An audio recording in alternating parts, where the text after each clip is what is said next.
Spondylosis ba, automatic masakit na yung likod mo? Hindi. Hindi. Bakit?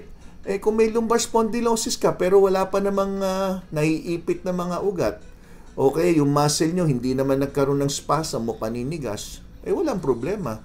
So lahat ng senior citizen sa tingin ko may lumbar spondylosis.